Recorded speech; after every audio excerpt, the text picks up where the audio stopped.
কার্তিক বন্দ্যোপাধ্যায় নিবেদিত YouTube channel গল্প জীবন গল্প জীবনে আপনাকে স্বাগত জানাই। জীবন সে তো অল্পই, আর সে জীবন কেবলই গল্প। আজ আপনাদের একটি বিশেষ ধরনের গল্প শোনাব। বনবাসে থাকাকালীন অর্জুন চিঠি লিখছে দ্রৌপদীকে। আপাত দৃষ্টিতে মহাভারতের গল্প মনে হলেও আদতে এটি দৈনন্দিন ভারতের গল্প। শুরু হচ্ছে গল্পনাট্য ইতি অর্জুন। রচনা ও পাঠাভিনয় কার্তিক বন্দ্যোপাধ্যায়। প্রিয়া পাঞ্চালী, না, ওই নামে আর ডাকবো না তোমায়।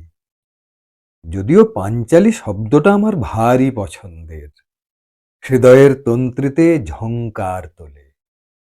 সখা কৃষ্ণের বাঁশির সুরের মতোই তরঙ্গায়িত, লীলাময়। কতবার ভেবেছি আমার সম্মুখে যে বহতা নদী, তার নামকরণের দায়িত্ব যদি আমাতে বর্তাত, নাম দিতাম পাঞ্চালী। এক বুক জলে নেমে 108 বার ওই নাম ডেকে দিতাম ডুব, জড়িয়ে যেত আমার সর্বাঙ্গ।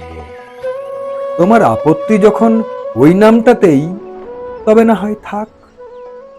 তোমার বান্ধবীরা নাকি ও নামের বিকৃত অর্থ করে। তুমি যে পাঞ্চাল রাজকন্যে, সে কথা ভুলে তোমার পঞ্চ স্বামীর কথা তুলে আদি রসাত্মক রসিকতা করে বলে আমাদের কুসুম কুমারীর পঞ্চ অলি। জননী আমার কি করলেন বলতো? তোমার স্বয়ম্বর সভায় গিয়েছিলাম ব্রাহ্মণের ছদ্মবেশে। চিরকালের সংযমী সেই আমিও তোমার রূপ লাবণ্যে, উপচে ওঠা যৌবন ছন্দিত লাস্যে বিধ্বস্ত হয়ে যাচ্ছিলাম ভেতরে ভেতরে। মস্তিষ্কের শিরা উপশিরায় প্রবাহিত চঞ্চল রক্তস্রোত আমাকে প্ররোচিত করতে চাইছিল বারংবার। অনুভব করছিলাম সেই ক্ষণেই তোমার আমার মিলনের ভবিতব্য লেখা হয়ে যাচ্ছে।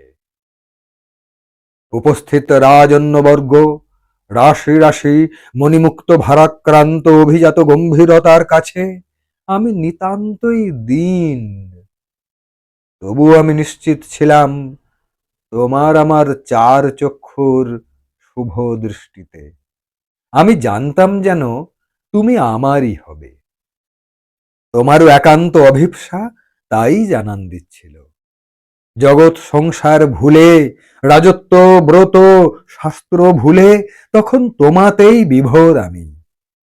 গান্ডীব স্বর সবই বৃথা, অরম্বর মাত্র মনে হচ্ছিল। একে একে রাজপুরুষেরা যখন স্বর সংযোজন করা দূরের কথা ধনুর্বাণ তুলতেই ব্যর্থ হচ্ছিল, তখন তোমার মুখ খুশিতে উজ্জ্বল হয়ে উঠছিল। হঠাৎই সভাস্থলে কলরব। দৃঢ়চেতা উচ্চশীর বীর কর্ণের আগমন। সে অবলীলায় তুলে ধরেছিল গান্ডীব। কিন্তু তুমি শুধুমাত্র আমাকেই পেতে বীর চূড়ামণি কর্ণকে অস্বীকার করেছিলে তার তুচ্ছ বংশ পরিচয় তুলে। তারপর এলো সেই মহেন্দ্রক্ষণ। আমার সব কিছুই কেমন সহজ হয়ে গেল নিমেষে, যখন পূর্ণ দৃষ্টিতে তোমার কাজলা কালো চোখে আমার চোখ। তারপর সব কাজ সাঙ্গ করে যখন পেলাম তোমায়, পাওয়া হলো না পরিপূর্ণ রূপে একান্তই আমার নিজস্ব করে। মাতার কেবল একটুখানি অপরিণামদর্শী উদাসীনতায়।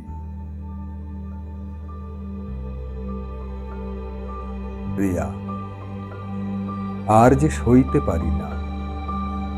কতদিন পরে আবার আমাদের কাঙ্ক্ষিত মিলনের অবকাশ। কস্তুরী সন্ধানে উন্মাদ মৃগের মতো আমার অন্ধ পৌরুষ আবার কবে ছুঁয়ে ছুঁয়ে বুঝবে তোমায়। তোমার আজানুলম্বিত কেশদাম, সূর্যমুখী অধর, অঞ্জনে আঁকা দুষ্টু দামাল দৃষ্টি, পক্ক বিম্বধর ময়ূরী গ্রীবা, হরিণী বক্ষে কুচযুগ দুই কমল কুঁড়ি। ভালোবাসা আর সৃষ্টি সুখের মত্ততায় দুজনের গোলে গোলে লীন হয়ে যাওয়া ক্ষণে ক্ষণে আমাকে জাগায়। মনে মনে বড় চঞ্চল হয়ে পড়ি।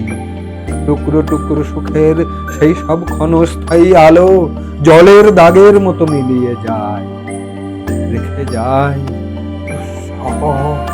অন্ধকার স্মৃতি। রাশি রাশি গর্ভবতী নীরবতা আমাকে হতাশ করে, অশান্ত করে। তোমার অস্তিত্ব থেকে বহু দূরে, সকলের মাঝে থেকেও আমি একা, নির্বান্ধব আমাতে বেশি করে প্রকটিত হয়। তুমি তো সাধারণ নও, যৌবন অনিত্য, আমি স্বীকার করি। তোমার আমার সম্পর্ক নিছক যৌবন ধর্মে দীক্ষিত নয়, মানি তাও। তাই বলে পার্থিব সুখকে তাচ্ছিল্য করার ভণ্ড বীরত্বকে আমি মনে প্রাণে ঘৃণা করি।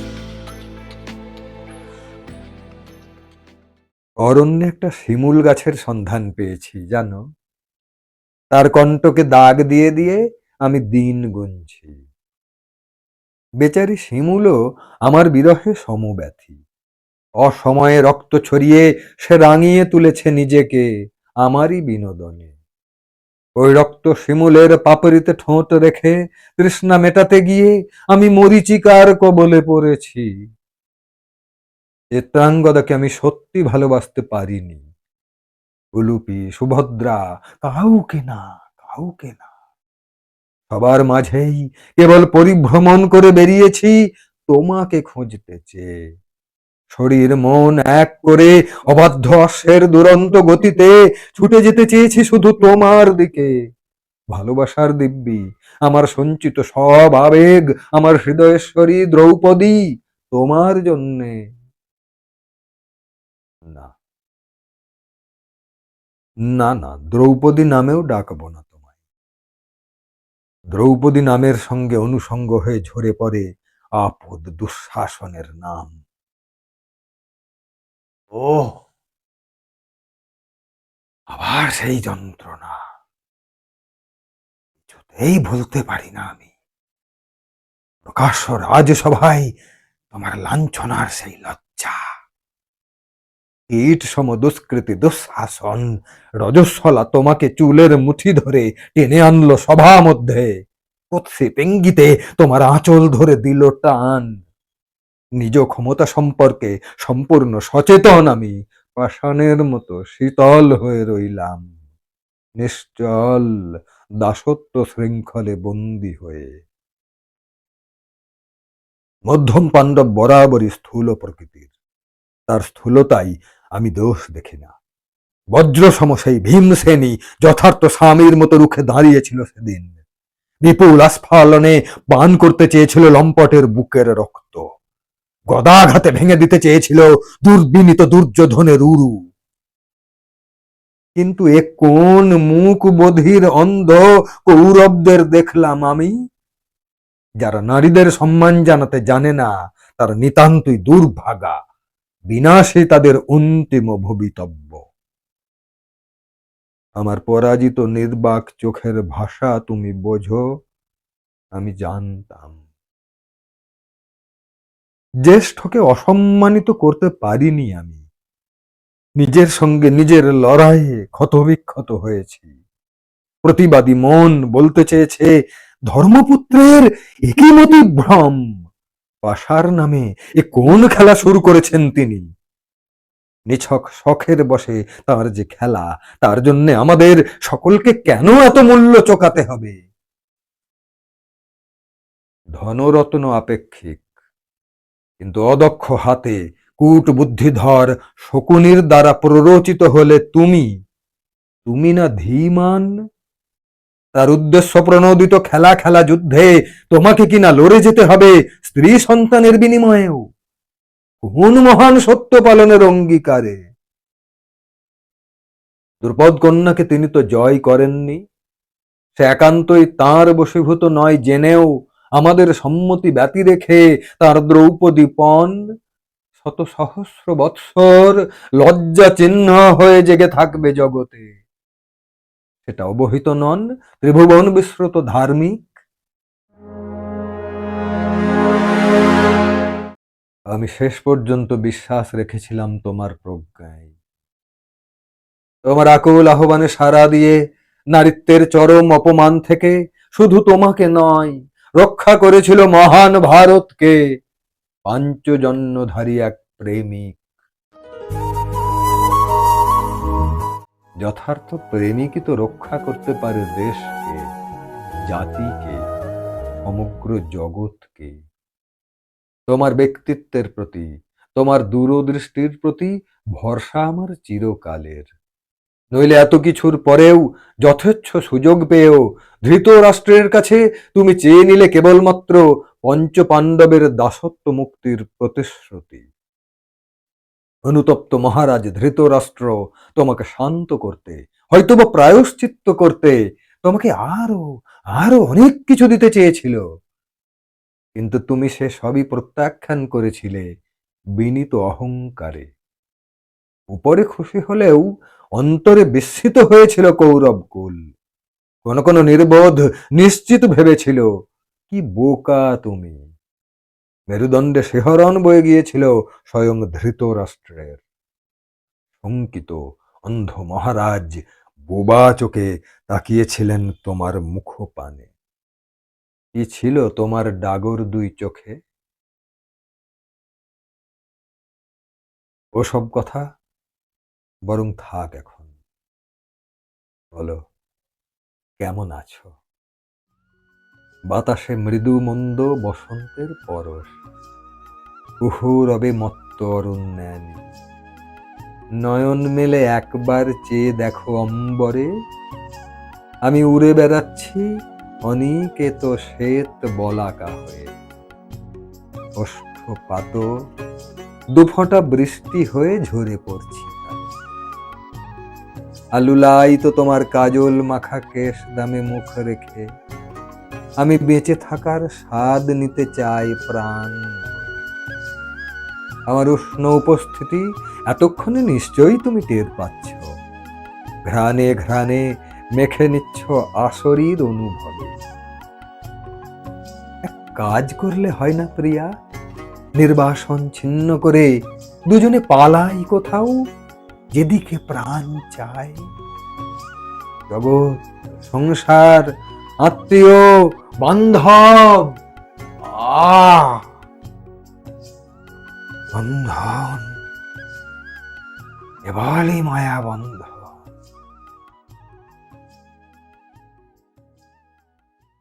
তবে কি সত্য হবে বারুদেরই গন্ধ? জয় পরাজয় নির্ধারিত হবে বংশের ভবিতব্য। মহান শান্তির জন্যেই শুরু হবে ধর্মযুদ্ধ।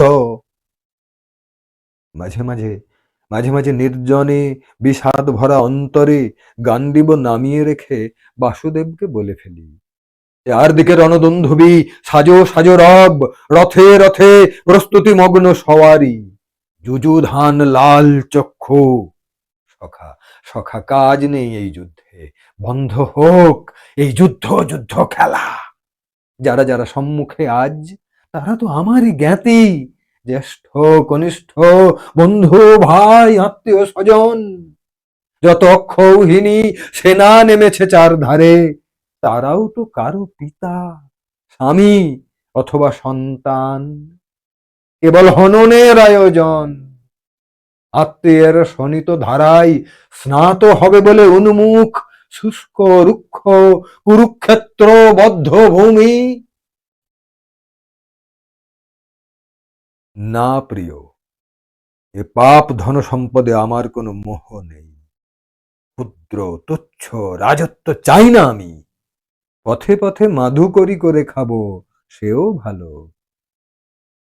শুনে অন্তর্যামী সখা স্মিত হাসে।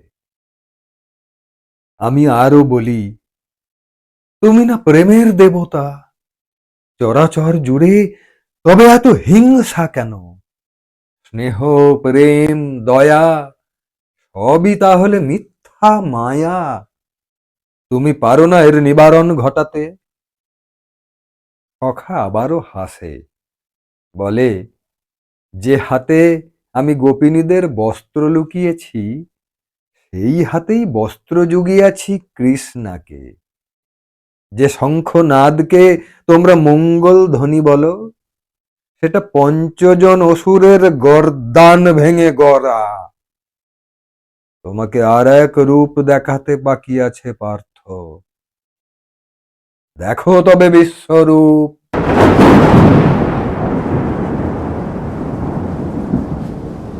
এ কোন কৃষ্ণ?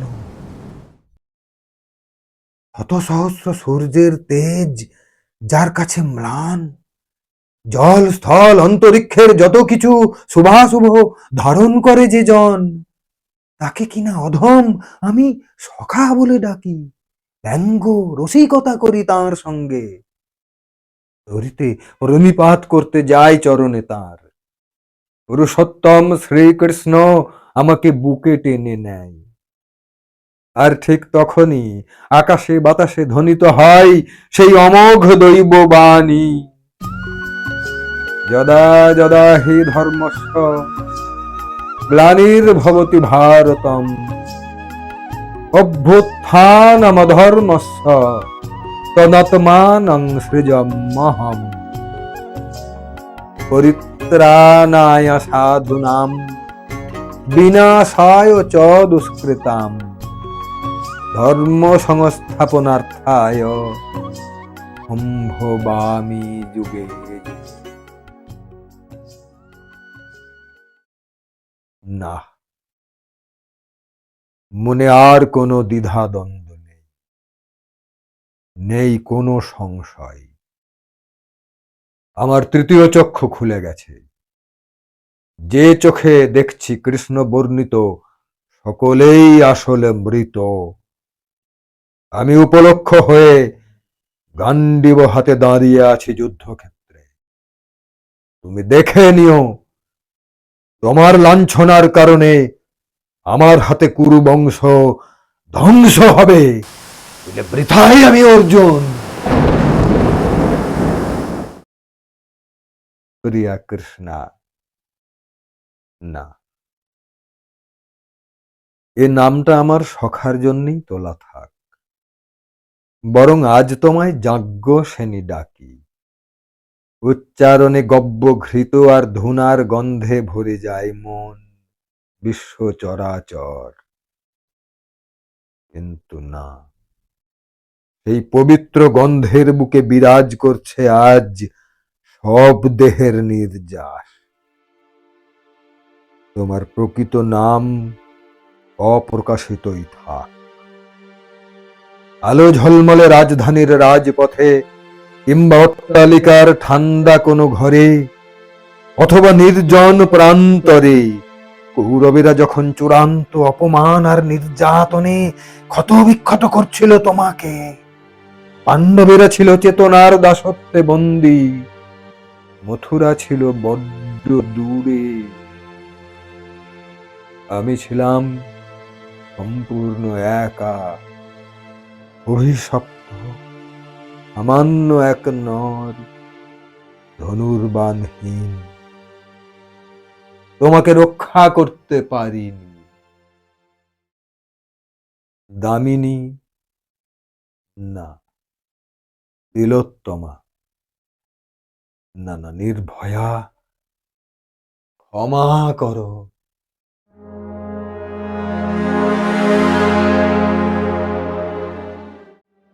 এতক্ষণ শুনলেন কার্তিক বন্দ্যোপাধ্যায়ের গল্পনাট্য ইতি অর্জুন।